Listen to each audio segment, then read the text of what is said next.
amados, sejam bem-vindos. Mais um domingo aqui juntos. Bom dia, graça e paz.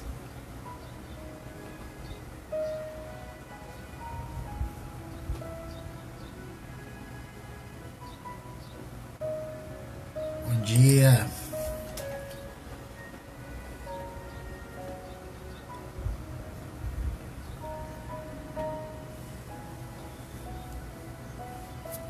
Hoje nós estamos aqui completando a nossa live número 23, nosso 23º domingo juntos.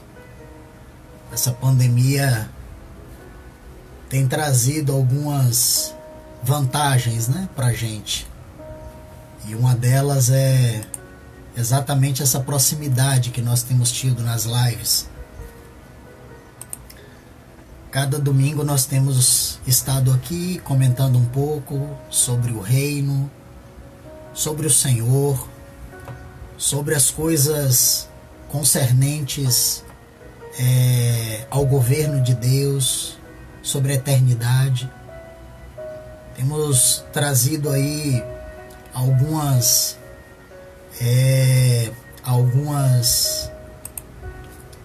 assuntos que já tem um tempo que eu estava desejoso de trazer, de compartilhar, e a gente sempre vai deixando para depois, e essa pandemia ela permitiu que a gente aproveitasse esses tempos nos domingos de manhã para a gente poder estar compartilhando um pouco sobre cada um desses assuntos.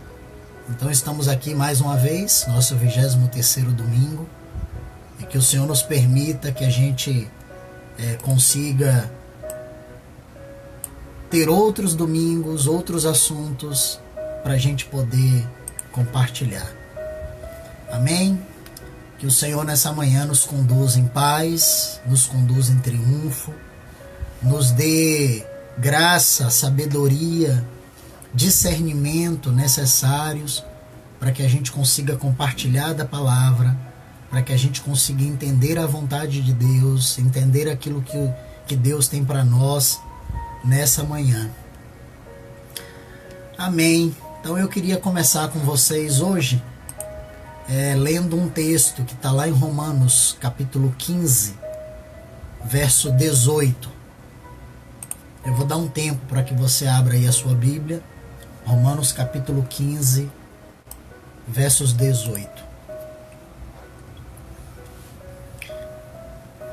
Romanos 15, 18 diz assim: porque eu não ousaria falar de assunto algum, senão expressamente daquilo que Cristo tem realizado por meu intermédio em palavras e ações, com o objetivo de conduzir os gentios a obedecerem a Deus, pelo poder de sinais e maravilhas e por meio do poder do Espírito Santo, de modo que desde Jerusalém e arredores até Ilírico tenho proclamado o Evangelho de Cristo. Nós vamos fazer daquela forma que nós temos feito aqui nos outros domingos. Eu tenho compartilhado alguns textos, e dentro desses textos eu tenho trazido alguns ensinos a respeito da interpretação da palavra. E aí eu tenho pego basicamente um tema, e tenho pego alguns textos a respeito desses temas, ou outras vezes eu tenho pego um texto inteiro e tenho trabalhado em cima desse texto.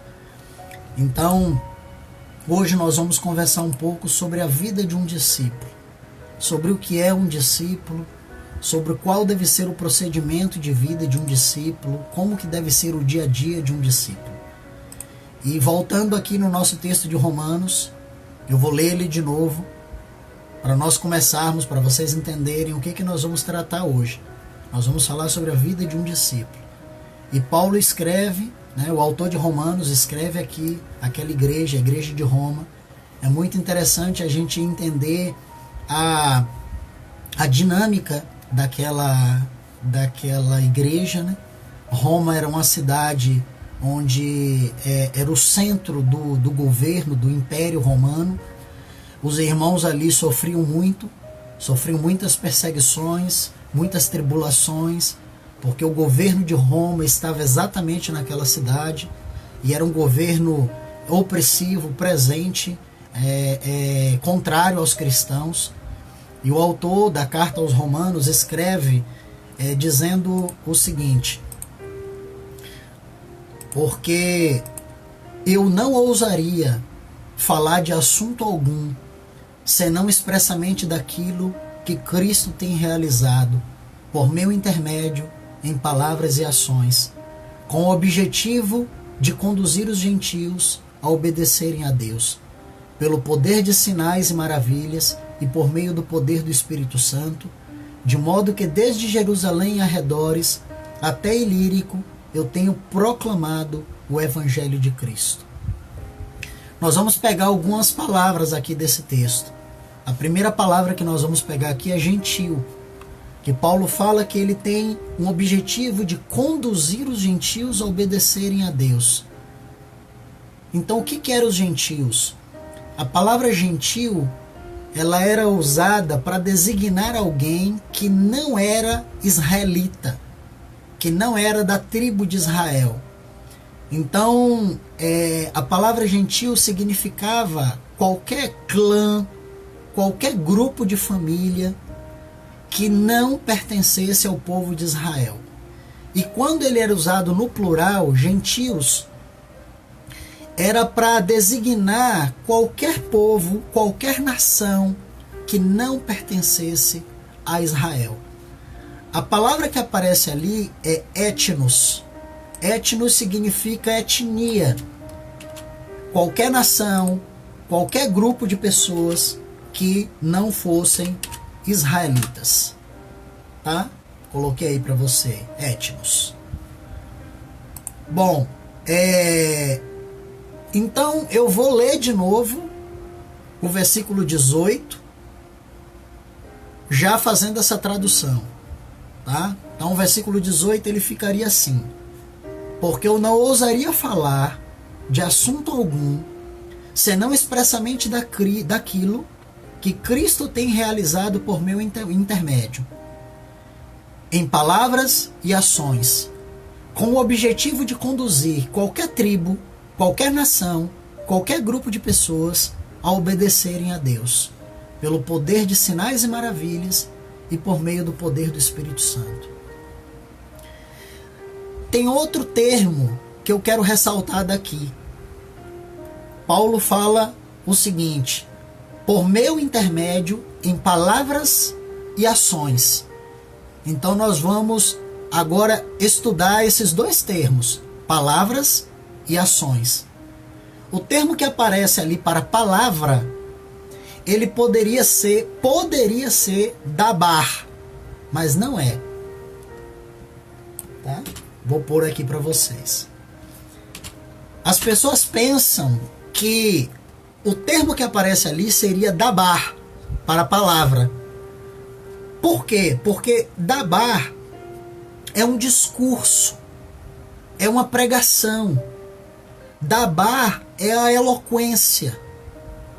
E aí quando Paulo está dizendo aqui, dizendo o seguinte: por meu intermédio em palavras e ações, aquela palavra que aparece ali não é dabar.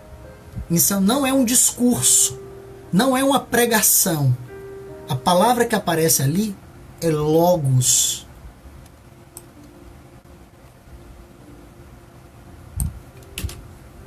Vou pôr aí para vocês. Logos nós podemos traduzir por palavra de Deus, mas logos é muito mais do que isso. Logos, ele é a personificação do próprio Jesus. Se vocês forem ler João capítulo 1, dos versículos 1 ao 3, é um texto conhecido, a gente conhece ele de cor, que diz assim: no princípio era o verbo, e o verbo estava com Deus, e o verbo era Deus. Ele estava no princípio com Deus. Todas as coisas foram feitas por intermédio dele, e sem ele nada do que foi feito se fez. A palavra que aparece ali para verbo, ou em algumas traduções vem como palavra, é logos. Então o texto ali ele diz: no princípio era o logos, e o logos estava com Deus, e o logos era Deus. Então, o que Paulo está dizendo aqui é que ele não ousaria falar em assunto algum, senão expressamente daquilo que Cristo tem realizado por intermédio dele em logos. Ou seja, não é em pregação, é na personificação. Tem um filósofo grego chamado Heráclito. Heráclito, a respeito de logos, ele diz uma coisa interessante. Ele dizia que logos não era apenas a palavra de Deus. Logos era o próprio Jesus Cristo. A sabedoria e o poder pessoal de Cristo. O ministro na criação. O governo do universo. A causa de toda a vida do mundo. O Messias, a segunda pessoa da Trindade. A personificação de toda a palavra de Deus. Então, logos significa a vida de Cristo em você. Isso é logos. Porque quando fala de Cristo, fala que ele era o logos. E Paulo diz aqui que Deus fez coisas através dele por meio da palavra. Não é a palavra pregada, não é uma pregação, não é um culto. É o logos. Tem uma outra palavrinha que eu queria me atentar aqui, que Paulo fala de palavras e ações. A outra palavra que aparece ali para ações é ergon.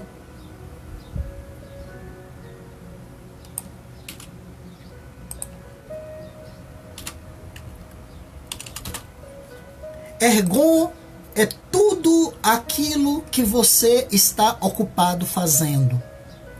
É tudo aquilo que você se compromete a fazer e você faz. É um empreendimento, é uma tarefa. Só que ergon é muito mais do que isso. É qualquer tarefa que você desempenha com as próprias mãos. É um ofício, é uma arte. É uma coisa que você pôs a mão para fazer e você se envolveu naquilo fazendo.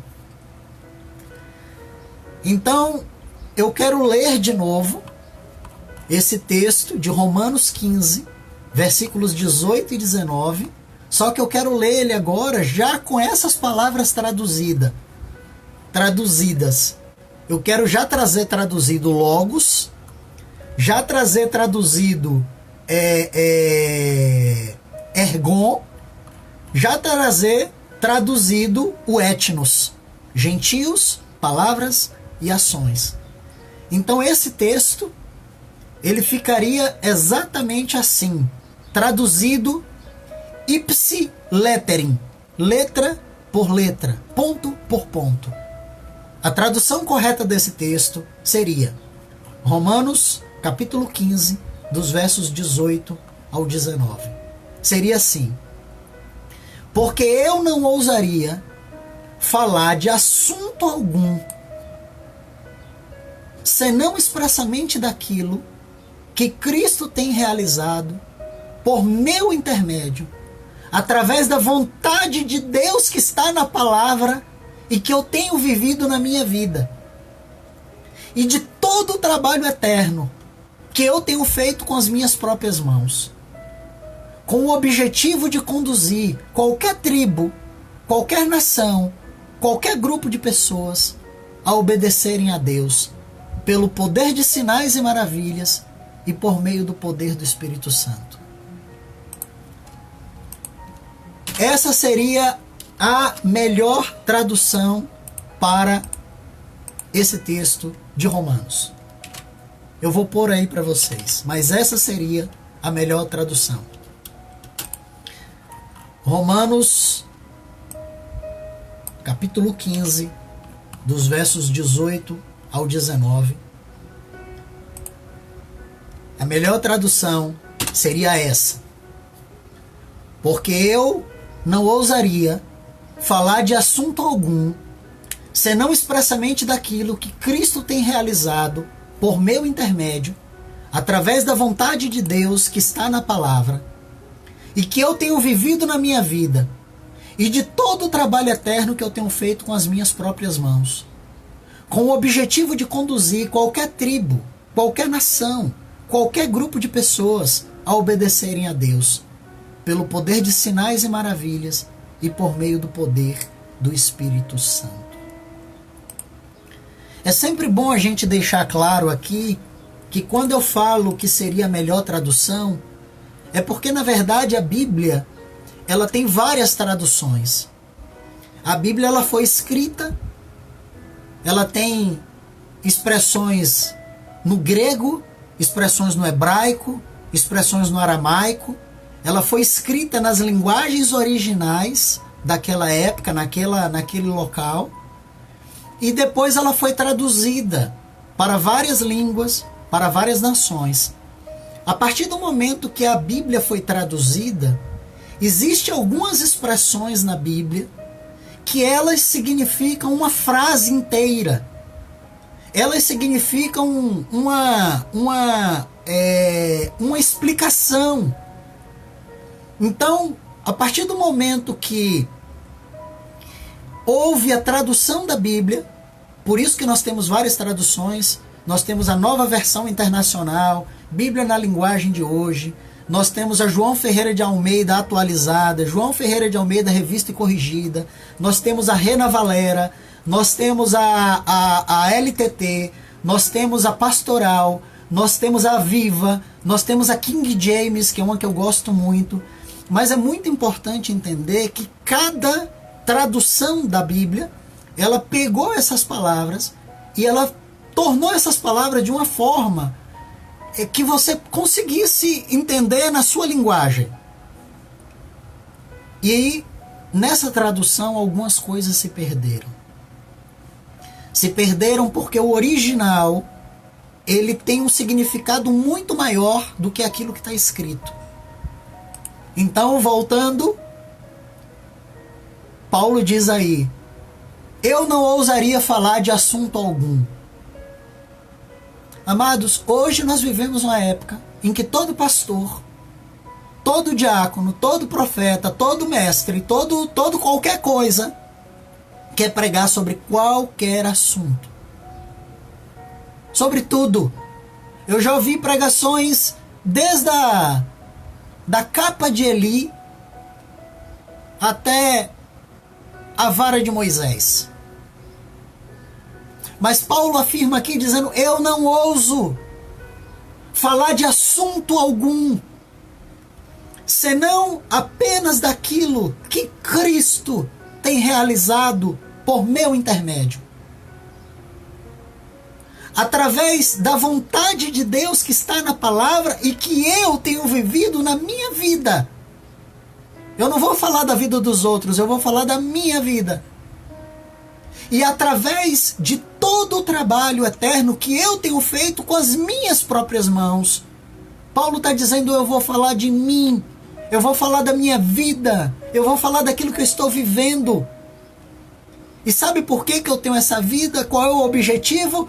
O meu objetivo é conduzir qualquer tribo, qualquer nação, qualquer grupo de pessoa, qualquer clã, qualquer etnia, para que eles obedeçam a Deus. Amados, Paulo, ele não dependia da habilidade de sermões. Paulo não dependia da habilidade de sermões, de pastores, de mestres, de evangelistas, de livros. Paulo formou uma igreja que pregava a vida, porque a igreja, ela mesma era o sermão. A vida que eles viviam era a maior pregação que aquela comunidade, que aquela etnia, que aquela região podiam ouvir. A igreja era o próprio sermão. Hoje nós temos práticas de convidar pessoas aí nas nossas igrejas para que elas escutem um sermão. Enquanto que naquela época a igreja não chamava ninguém para ir para as reuniões. A igreja era a pregação.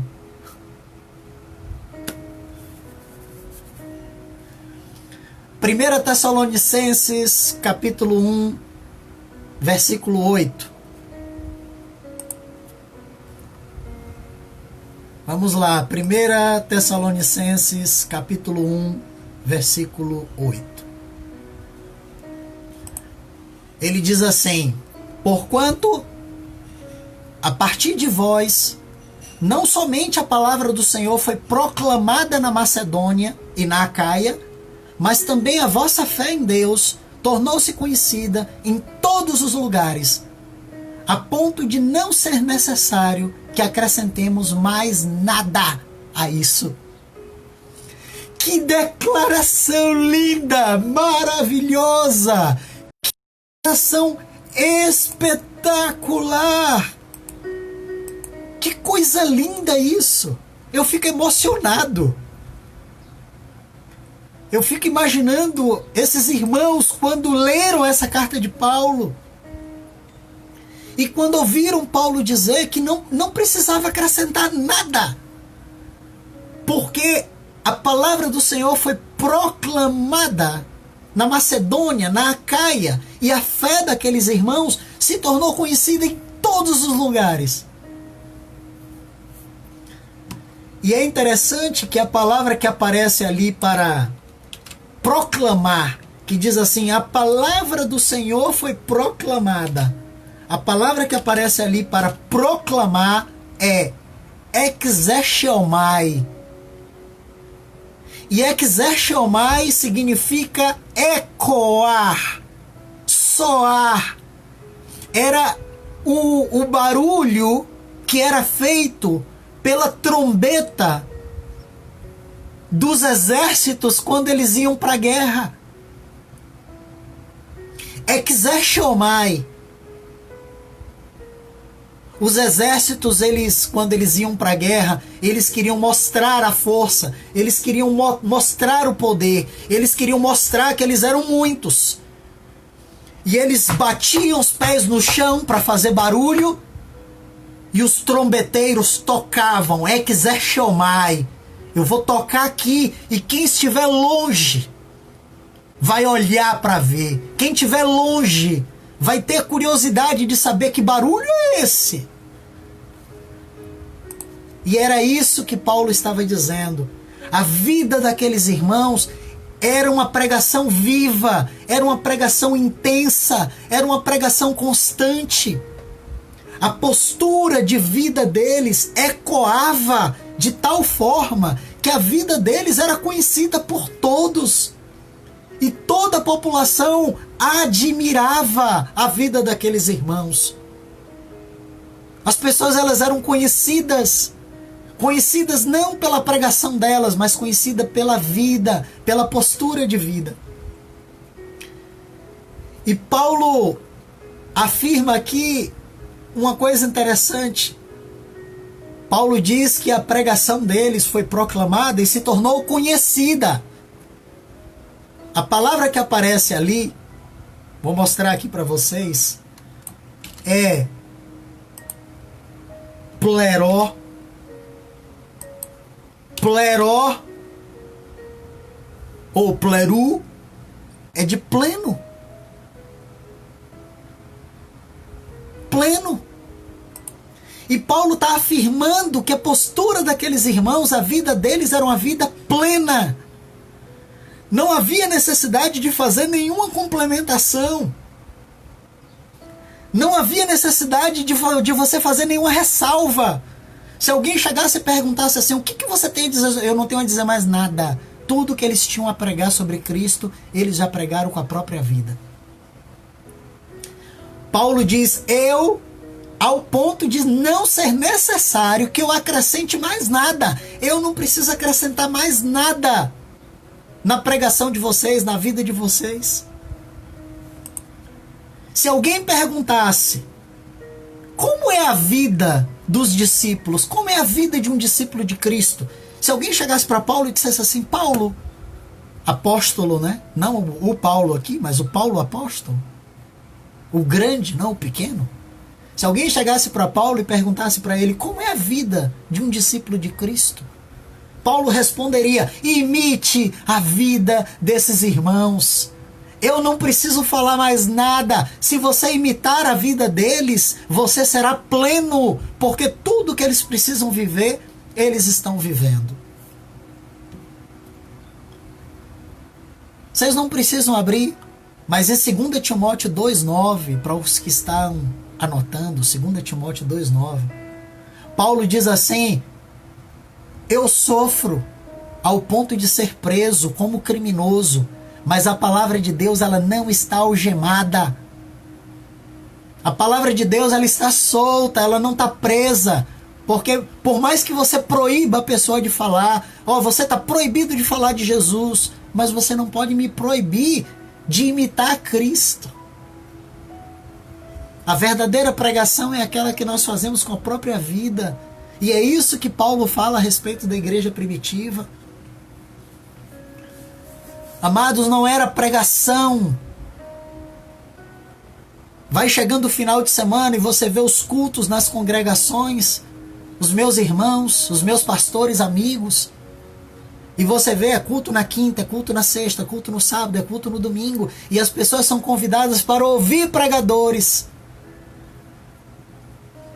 Só que, na verdade, na vida da igreja primitiva, a comunidade, a população era chamada para ver a vida que os irmãos levavam. Para olhar para a vida deles. Não era para escutar. Não era para escutar. Porque para eles não era dabar, não era discurso, era logos, era vida. Era vida. 2 Coríntios capítulo 3, versículo 2. 2 Coríntios, segunda carta de Paulo à igreja de Coríntios, no capítulo 3, versículo 2. Paulo faz uma afirmação a respeito daquela igreja. E Paulo diz assim: vocês são a nossa carta, escrita em nosso coração, conhecida e lida por todos.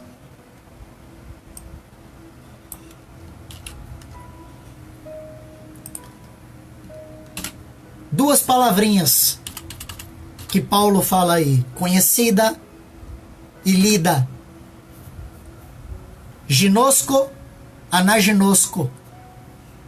Ginosco significa saber, conhecer, perceber, sentir. Interessante que ginosco não é conhecimento intelectual. Ginosco é conhecimento de provar. De provar. Ginosco era uma palavra que era usada para paladar, para tato, para audição, para visão. É saber porque viu, saber porque provou, saber porque ouviu. Não é conhecimento. Então Paulo está dizendo: ginosco, anaginosco. Vocês sentiram, provaram e admitiram. Porque anaginosco é quando você reconhece, é quando você admite. E Paulo está dizendo: vocês são uma carta viva. Amados, a igreja ela tem que ser carta viva. Ginosco, anaginosco. Eu tenho que ter uma vida no meu trabalho, na minha escola, na faculdade, onde eu estiver. Que as pessoas primeiro elas vão me provar. Elas vão sentir. Elas vão ver. Elas vão ouvir. Elas vão tocar. E depois elas vão admitir de dizer assim, verdadeiramente, este é um filho de Deus. Conhecido e reconhecido. Agora, isso parece tão lógico, tão bíblico, mas ao mesmo tempo, amados, isso é tão confrontativo para a igreja do século XXI. A igreja moderna, ela passa por uma profunda crise moral, crise existencial. E a igreja moderna, ela não consegue entender esse modo de vida da igreja primitiva.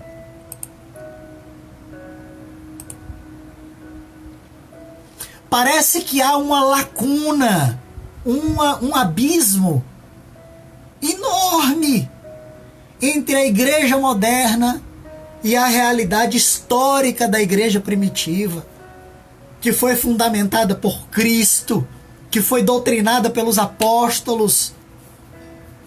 E eu já escutei de muitos irmãos em Cristo, pastores,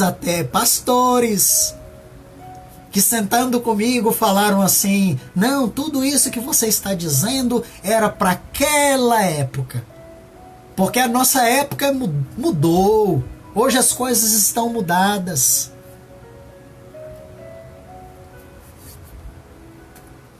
A igreja de hoje, ela tem dificuldade de ser o sermão, de ser a pregação. E por isso nós temos necessidade de pastores que falem bonito, que preguem bem, que tenham um sermão bonito. Sabe por quê? Porque nós não conseguimos ser o sermão. A igreja tem dificuldade de ser o sermão, de ser a pregação.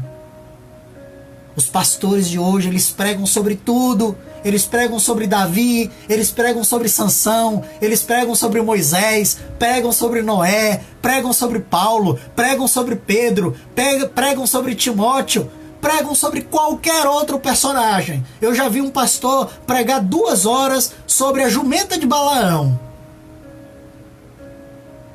Mas encontram dificuldades em usar o seu próprio modo de vida como modelo de pregação que atinge as pessoas que estão ao seu redor. Encontram dificuldades de parar de pregar sobre Moisés e pregarem sobre a vida que estão levando. De pregarem sobre o seu casamento. De pregarem sobre a criação dos seus filhos. De pregarem sobre a sua postura no trabalho, sobre a forma como eles cuidam das pessoas, a forma como eles exercem a autoridade. A igreja de hoje, ela tem dificuldade de ser plerô, de ser plena, de ser completa. A igreja de hoje tem dificuldade de ressoar, de ecoar a vida de Cristo, a forma de vida, de tornar Cristo conhecido por meio das nossas posturas do dia a dia. Uma dificuldade em fazer com que o povo admire a vida da igreja. Hoje em dia, quando alguém pergunta como é a vida de um discípulo de Cristo, nós temos dificuldades como igreja moderna de mandarmos as pessoas nos imitar, porque a nossa vida muitas vezes não é digna de ser imitada.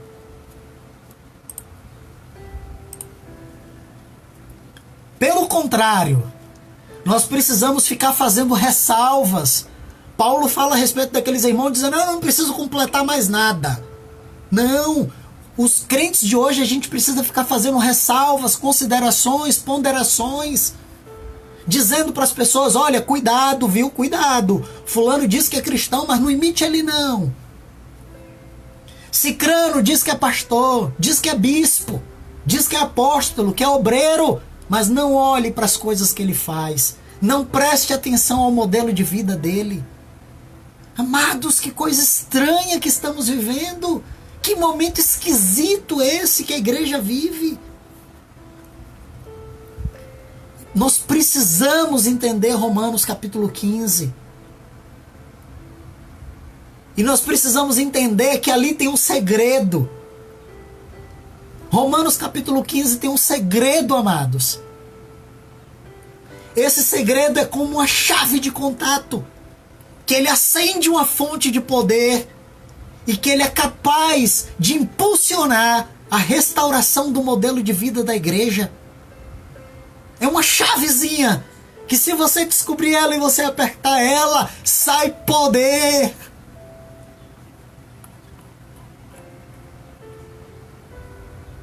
Romanos capítulo 15, que nós lemos no verso 19. Ele diz assim: pelo poder de sinais e maravilhas e por meio do poder do Espírito Santo. Poder do Espírito Santo. Tem outro texto também, que é 1 Tessalonicenses capítulo 1, versículo 5. 1 Tessalonicenses capítulo 1, versículo 5. Ele diz assim: porque o nosso evangelho não chegou a vocês somente por meio de palavras, somente por meio de pregações, mas ele chegou igualmente pelo poder do Espírito Santo. A palavra que aparece ali, que é a mesma de Romanos capítulo 15, verso 19, é a mesma. Tanto Romanos 15, 19 como 1 Tessalonicenses 1, 5. A palavra que aparece é a mesma. É dunamis pneuma ou dinamis pneuma. Dinamis pneuma é um poder que resiste no Espírito Santo. Mas não é o poder de milagre. Não é o poder de fazer o cego ver. Não é o poder de ressuscitar mortos. Não é o poder de fazer maravilhas. É poder moral. Poder moral. É excelência de alma, personalidade e caráter do Espírito da verdade. Esse é o ponto-chave, amados, no plano de Deus, é levar a igreja a permitir que o poder moral do Espírito Santo ele traga o caráter de Cristo sobre a igreja. A igreja não precisa estar ressuscitando mortos. A igreja não precisa não é necessidade. Nós podemos fazer isso. Nós podemos, mas não é necessidade. Eu estou falando de necessidade. A igreja não tem necessidade de ressuscitar mortos. A igreja não tem necessidade de curar pessoas. A igreja não tem necessidade de fazer as pessoas levantarem das cadeiras de roda. A igreja não tem necessidade de fazer as pessoas jogarem moletas fora. A igreja precisa restaurar homens imorais. A igreja precisa mudar vidas e introduzir nas pessoas excelência de alma, levar essa nova geração de crentes, de religiosos, a se tornarem verdadeiros discípulos de Cristo. De forma que o mundo veja, o mundo perceba, o mundo tome conhecimento de que essas pessoas são cartas vivas e de que elas vivem de uma forma que não envergonham o Evangelho. A igreja precisa levar uma vida que ecoe em todos os lugares e que cause a admiração dos povos. As pessoas olharem, se admirarem e disserem assim: meu Deus, que homem é esse que nunca traiu a esposa? Que esposa é essa que é submissa ao marido? Como é que eles conseguiram criar os filhos tão bem? Como é que os filhos estão firmes? Como é que os filhos estão vivendo em santidade? Como é que ele não aceita suborno? Como é que ele não mente? Como é que ele não engana? Como é que ele não está endividado, não deve às pessoas? Como ele consegue viver essa vida? Esse é o escândalo que a igreja precisa. Não escândalo do jeito que a gente está vendo. De escândalo moral, de escândalo de caráter, de vida. E aí a pergunta que eu faço para vocês é o seguinte: então o que é um discípulo? Se a igreja precisa nesses últimos tempos levantar discípulos, o que é um discípulo? Vamos lá em Mateus 28, de 18 a 20, para nós entendermos o que é um discípulo. Mateus 28, 18 a 20 diz assim: Então Jesus, aproximando-se deles, lhes disse: Toda autoridade me foi dada no céu e na terra. Portanto, ide e fazei com que todos os povos da terra se tornem meus discípulos, discípulos de Cristo, batizando-os em nome do Pai, do Filho e do Espírito Santo, e ensinando-os a obedecer, a guardar tudo que eu tenho ensinado, tudo que eu tenho ordenado. E assim eu estarei com vocês todos os dias até o final dos tempos. Amados, Jesus não mandou fazer crentes, Jesus não mandou fazer religiosos, Jesus não mandou você convidar pessoas para ir para a sua igreja, Jesus mandou você fazer discípulos. E fazer discípulos significa instruir, doutrinar, formar. O nome discípulo, ele foi dado a todas as pessoas que seguiam Jesus. Mateus capítulo 5, no verso 1, ali aparece pela primeira vez o termo discípulo. E ele vai sendo usado em todo o livro de Mateus, de Marcos, de Lucas, de João, nos 4 evangelhos. Entra na igreja de Jerusalém, na igreja lá de Atos. E depois você vê Paulo escrevendo para as igrejas, falando sobre ser discípulo. Eu quero dar uma informação aqui importantíssima para vocês. Importantíssima. Importantíssima. O termo discípulo, eu vou pôr aqui para vocês. O termo crente aparece 18 vezes na Bíblia. 18. O termo crente aparece 18 vezes na Bíblia. E ele aparece como uma qualidade dos primeiros discípulos, para enfatizar que eles criam em Deus. Então, o termo crente, ele aparece ali como um adjetivo. Crentes em Deus.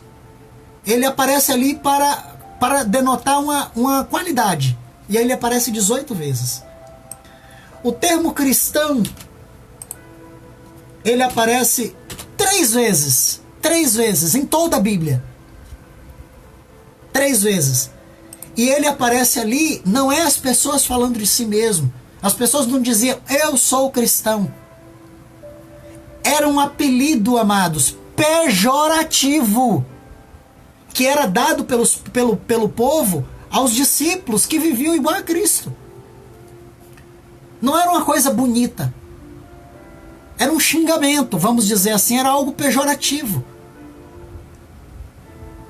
Sabe? Na época do Maluf, tinha as malufetes, né? Aí, na época do Lula, você tem aí os lulistas. É um termo assim. E aí, para os cristãos, eram os que andaram com Cristo. E aí eles diziam assim, você se parece com Cristo. E aí chamava pejorativamente de cristãos.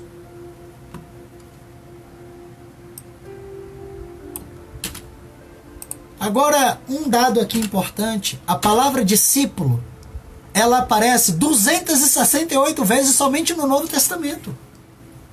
268 vezes, amados. Então, o que Deus quer que você seja? Deus quer que você seja cristão, crente ou discípulo?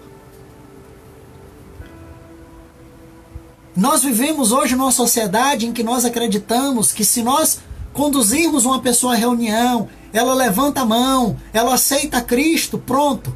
Agora é só assistir às reuniões. Amados, isso é o mesmo de você pegar um bebê recém-nascido, privá-lo do cuidado da mãe, colocar ele na frente da televisão e achar que ele vai sobreviver. Ele vai morrer.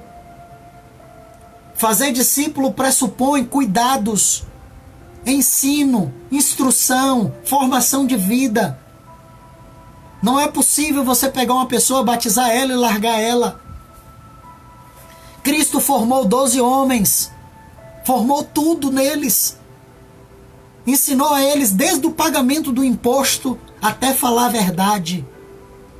Cristo ensinou eles a dividir, ensinou eles a amar, ensinou eles a perdoar. Cristo ensinou tudo. É isso que nós precisamos fazer com os discípulos. Nós precisamos ser modelos para uma nova geração. Se nós queremos que essa nova geração honre o nome de se chamarem cristãos. Se você fizer uma breve leitura das Escrituras, você vai perceber que o caráter de um discípulo surpreende. É um alto nível de conduta que o Senhor exige daqueles que se dizem discípulos. E aquilo que você acha que é excelente, Deus acha que é só um discípulo. E quando por nós não entendermos isso, nós estamos qualificando como discípulos, como salvos, pessoas que não têm a vida de Cristo. Não têm a vida de Cristo. E muitas vezes são pastores, são bispos, são apóstolos, mas não possuem a vida de Cristo. Nós precisamos nos considerar isso com seriedade, amados, para nós sermos livres de toda confusão, de toda falsa confiança.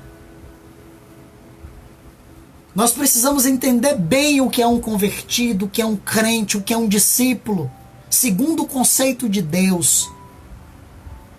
Porque nós precisamos entender qual é o plano do Senhor quando o Senhor criou o discípulo. Quando o Senhor falou que quer que todo mundo seja discípulo, o que o Senhor queria dizer? Qual era o plano dele? Nós precisamos entender o plano dele. Você sabe por quê, amados? Porque Deus não vai mudar os planos dele. Ele é imutável e ele não vai modificar o seu plano, o plano dele, só porque você está no século 21. Como alguns pastores dizem para mim, não, isso era para aquela época. A época agora é outra. Ah, tá. Então, você mudou de época, mudou o governo, e aí Deus é obrigado a sentar e mudar o plano dele. Amado, não é Deus que vai fazer adaptações no plano dele para lhe encaixar. É você que tem que fazer adaptações na sua vida para se encaixar no plano de Deus e para satisfazer a vontade dele. Porque ele não vai mudar o conceito de um discípulo. Ele não vai mudar o plano dele. Não vai. Não vai. Só porque você acha que mudou o mundo, mudou o tempo, a cultura agora é outra. O plano de Deus é invariável. Ele não muda. Então, se alguém tem que mudar, somos nós. Deus tem um plano. E eu quero dizer uma coisa para você. Deus está sentado no banco desse carro, dirigindo essa geringonça. E Deus não quer ninguém sentado no banco de trás, dizendo para ele, vira à direita, Senhor, vira à esquerda, Deus. Deus, ali não se esqueça. Né? Deus está procurando uma noiva. Não é uma esposa mandona que acha que vai, de tanto falar, vai conseguir Deus mudar de opinião. Amados, o que é um discípulo? O que é um discípulo? A palavra que aparece ali para discípulos em Mateus 28 é matétel. Matétel é alguém que segue instruções. Alguém que recebe um ensino. A palavra discípulo significa alguém que aprende com outra pessoa. É muito importante a gente entender isso. Muito importante entender que para você ser discípulo, você tem que ter disposição de mudar de vida, de aprender com Deus qual é a nova vida que Ele quer que você tenha. Porque você só pode ser chamado de discípulo se você estiver disposto a aprender e a mudar. Da mesma forma que o mestre tem que estar pronto para ensinar, o discípulo tem que estar pronto para aprender. Nós não podemos ser autodidata. Nós temos que aprender com o nosso mestre.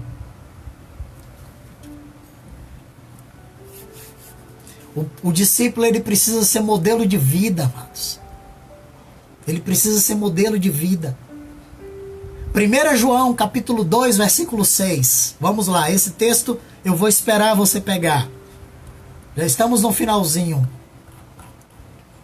1 João, capítulo 2, versículo 16. Diz assim: quem afirma que está nele, deve andar como ele andou. Quem declara que está nele, deve andar como ele andou. Você afirma que está em Cristo? Os irmãos que congregam comigo sabem que eu sempre pergunto isso. Você tem certeza de que você está em Cristo? Você tem certeza, você tem convicção, porque quem afirma que está em Cristo deve andar como ele andou. Deve! Não é uma opção, amados.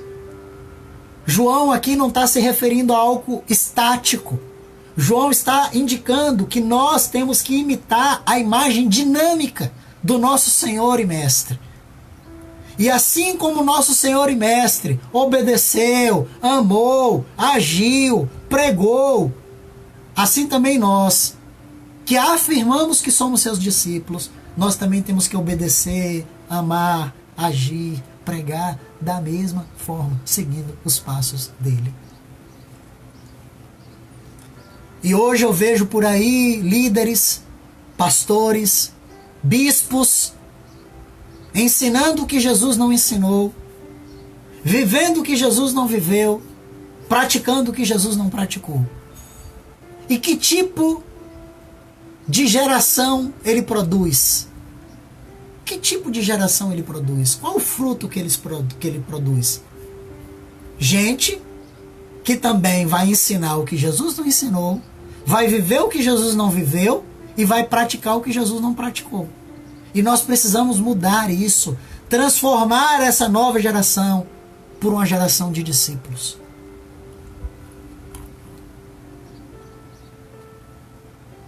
Sabe como é que você sabe se você é um discípulo? Já me fizeram essa pergunta. Como é que eu sei que eu sou um discípulo? Como é que você sabe que um pé de manga é uma mangueira? Como é que você sabe que aquilo é uma bananeira? Amados, a principal virtude que caracteriza um discípulo de Cristo é a capacidade de produzir fruto de vida, fruto. É impossível ser discípulo sem ter fruto de vida. Tem que ter os frutinhos. É impossível você ser discípulo sem que as pessoas olhem nas suas vidas e vejam os frutinhos que provem que você é um discípulo. Alguém tem que pegar o fruto e dizer assim, ó, rapaz, é mangueira, viu? Olha o cheiro da manga.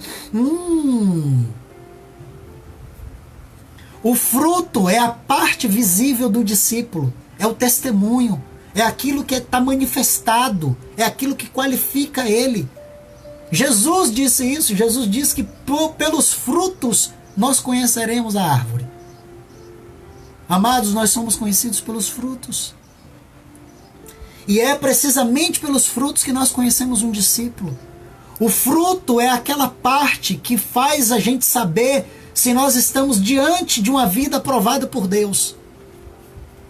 Às vezes eu olho para uma pessoa, digo assim, um pastor, um homem de Deus, mas não tem fruto. Então ele é um homem de Deus?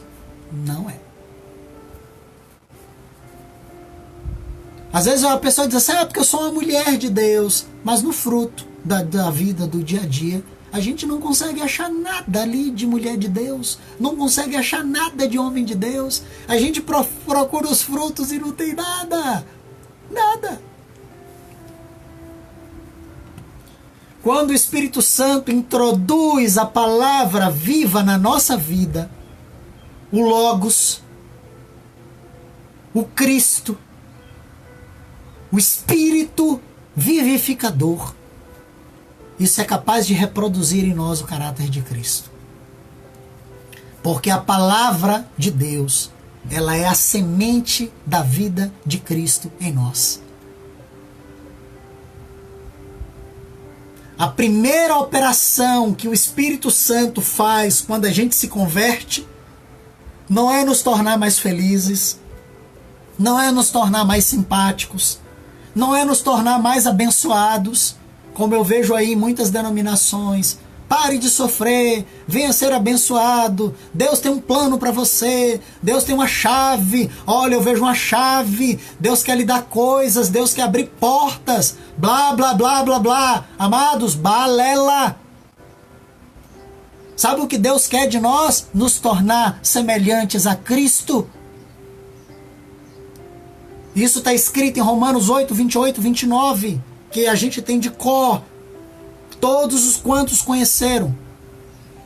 Porque sabemos que todas as coisas cooperam para o bem daqueles que amam a Deus. Daqueles que são chamados segundo o seu propósito. Qual é o propósito? Porquanto aos que de antemão conheceu, também os predestinou para serem conformes à imagem do seu Filho, a fim de que ele seja o primogênito entre muitos irmãos. Frutos de vida.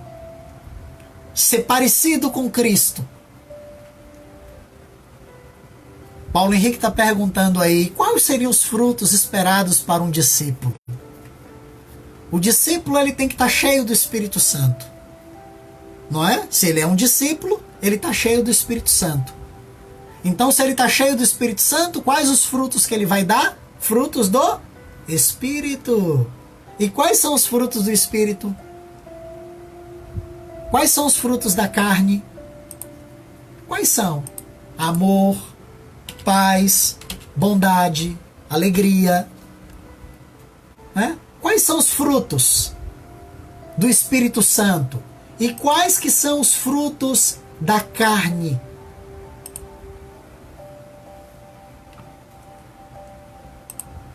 Vamos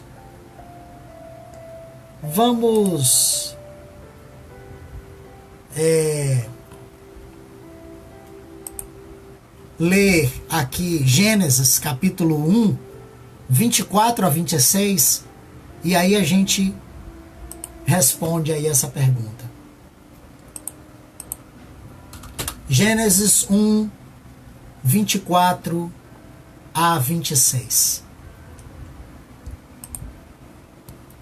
Ele diz assim: disse também Deus, produz a terra seres viventes, conforme a sua espécie, animais domésticos, répteis e animais selváticos, segundo a sua espécie. E assim se fez.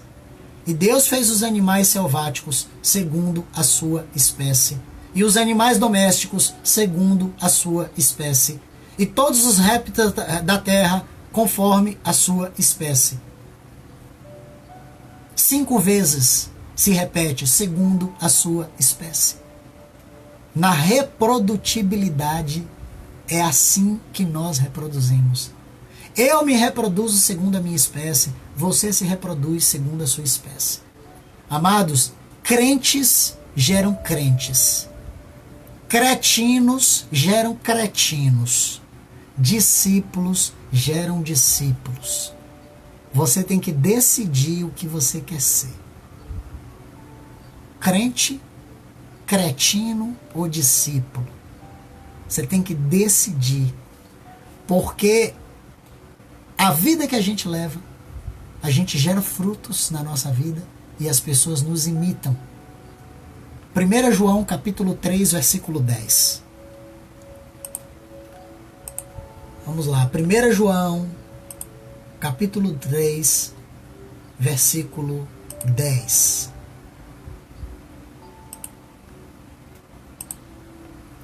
Ele diz assim: deste modo, conhecemos quem são os filhos de Deus e quem são os filhos do diabo.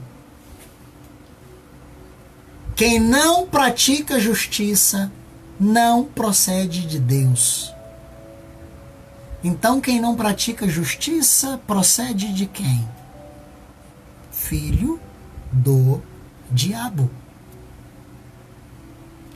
É deste modo que nós conhecemos quem são os filhos de Deus e quem são os filhos do diabo. Quem não pratica justiça é filho do diabo. E quem pratica justiça é filho de Deus. Então, quais são os frutos que eu tenho que gerar para provar que eu sou um filho de Deus? Gálatas capítulo 5, versículo 20. O último texto e a gente fica por aqui. Gálatas 5, 20.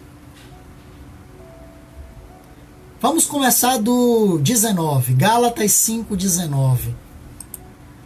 Ele diz assim: ora, as obras da carne são manifestas. Obras da carne são os frutos daqueles que vivem na carne, daqueles que são gentios, daqueles que têm Satanás como pai. Se você pratica uma dessas coisas,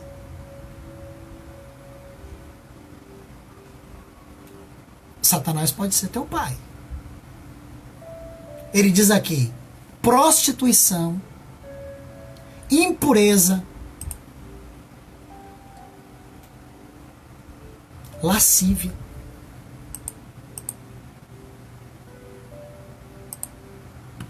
idolatria, feitiçaria, inimizades.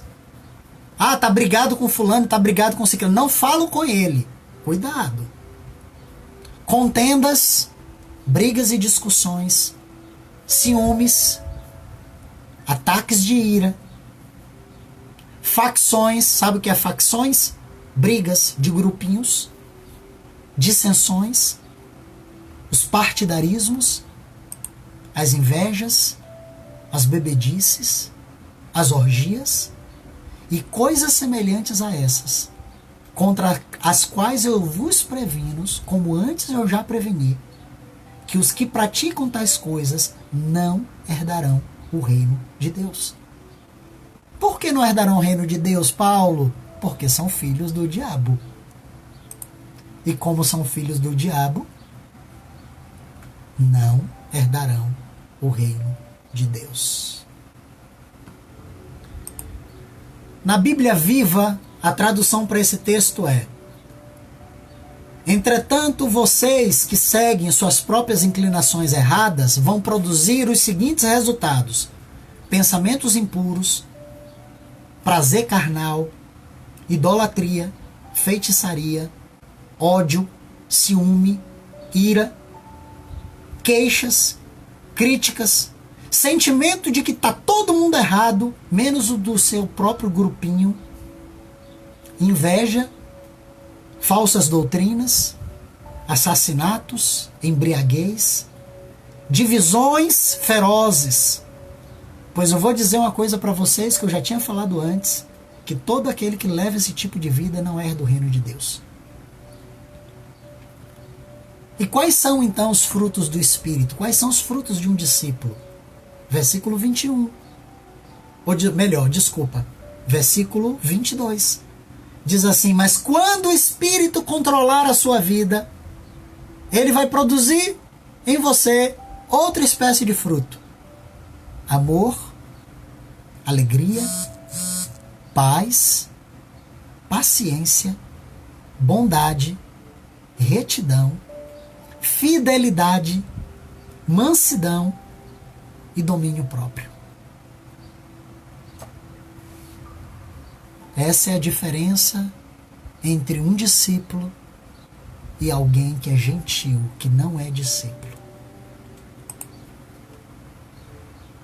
Eu vou trazer 6 perguntas, só para a gente fechar o dia de hoje, para a gente poder se avaliar, para vocês poderem pensar um pouco. A sua pregação, ela tem sido da bar ou logos? Você prega com sermões ou com a vida?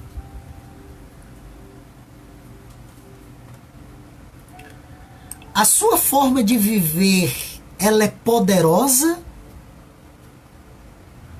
para levar, conduzir qualquer etnia, qualquer tribo, qualquer nação, qualquer grupo de pessoas a enxergar em você o Cristo vivo? Você tem ocupado a sua vida com aquilo que você se comprometeu com Deus de fazer com as suas próprias mãos para o reino?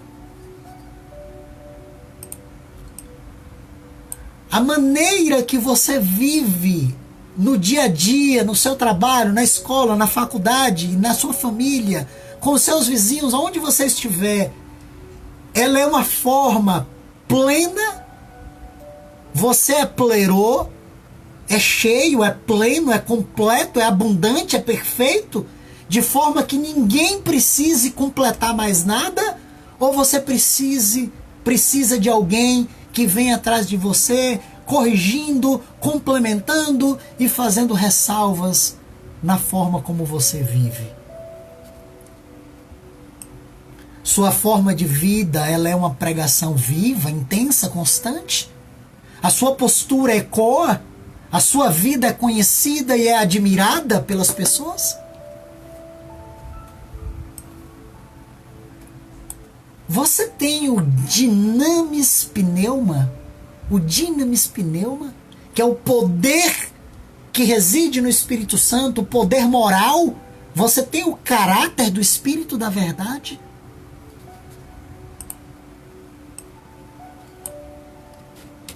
E a última pergunta: você é um discípulo? Você imita os homens de verdade e você também pode ser imitado por outros homens de verdade?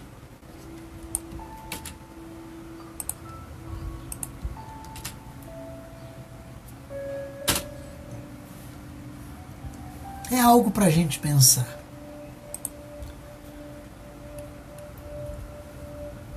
Nós precisamos aproveitar esse momento da pandemia para fazer uma reflexão sobre as nossas vidas.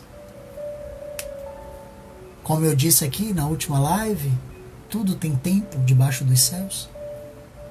Tempo de nascer, tempo de morrer, tempo de juntar, tempo de separar, tempo de rir, tempo de chorar, tempo de construir, tempo de derrubar.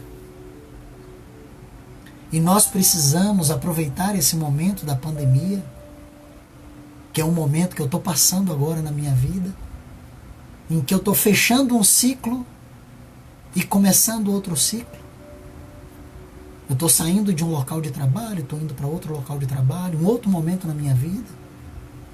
E esses momentos, eles são bons para a gente parar e analisar a vida. Analisar os caminhos por onde nós temos caminhado. Analisar a postura. Analisar aquilo que nós temos feito. O caminho que eu tenho vivido está correto? A vida que eu tenho vivido está certa? Eu tenho sido na minha casa o marido que Deus quer que eu seja? Eu tenho sido no meu trabalho o chefe, o funcionário, o colega de trabalho que Deus quer que eu seja? A minha vida influencia pessoas? Ou a minha vida escandaliza? Minha postura ecoa?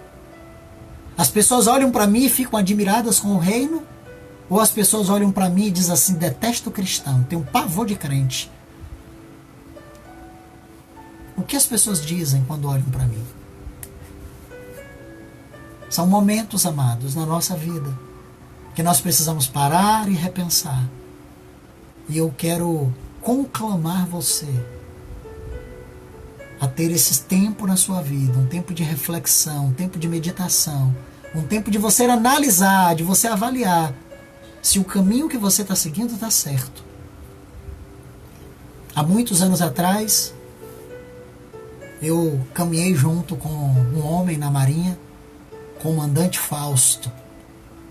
Para mim, ele era apenas o Romeu. Mas para os outros ele era o comandante Fausto, capitão de mar e guerra, do Estado-Maior das Forças Armadas, meu amigo.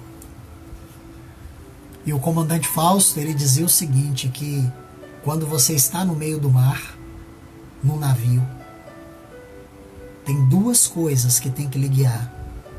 O farol, para você ter certeza para onde você vai, e uma bússola, para você ter certeza do caminho que você está seguindo. E o Fausto, né, o Romeu, ele dizia para mim que quando você está no meio do mar, se você se desvia 1 centímetro na bússola, você para em outro continente. E eu temo de que os desvios da nossa vida no dia a dia acabem nos fazendo parar em outra vida eterna. Não na vida eterna no reino de Deus, como a gente imaginaria. Por isso é sempre bom a gente sentar e avaliar a vida que nós estamos levando. Beijo no coração. Que o Senhor os abençoe, conduza a vida e conduza vocês em triunfo à vida eterna. Em nome de Jesus.